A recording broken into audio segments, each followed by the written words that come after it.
해양수산부는 지난 24일 일본이 오염수를 방류한 다음 날 우리나라 세계 해역 15개 지점의 해양 방사능을 조사했습니다. 우선 남동 해역 5개 지점의 결과가 먼저 나왔는데 모두 이상이 없었습니다.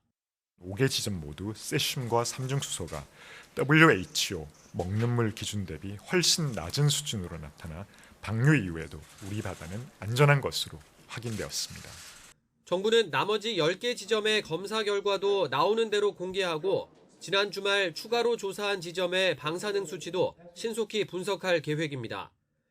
오염수 방류 직후 원전 근처 바다색이 변했다며 SNS에 퍼지고 있는 주장도 가짜뉴스라고 일축했습니다. 사진 촬영 시점이 방류 시작 전이라 앞뒤가 맞지 않을 뿐 아니라 해면이 노랗게 보이는 건 흔한 현상이라는 도쿄전력 측의 설명이 있었다는 겁니다. 방류로 인해 사진의 현상이 발생했다는 주장은 우선 시간적으로 앞뒤가 맞지 않는 주장이고요. 해당 사진에서의 현상은 지극히 자연스러운 현상으로 오염수 방류와 연계할 사안은 아닌 것으로 판단이 됩니다. 정부는 수산물 소비 위축을 막기 위해 100일 동안 민관 합동으로 수산물 원산지도 특별 점검하기로 했습니다.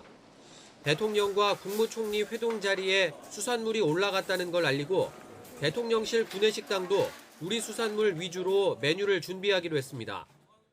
국민의힘은 정부의 수산물 소비 장려 방침에 힘을 실으며 민주당을 향해선 억지 선동과 괴담 유포를 멈추라고 날을 세웠습니다.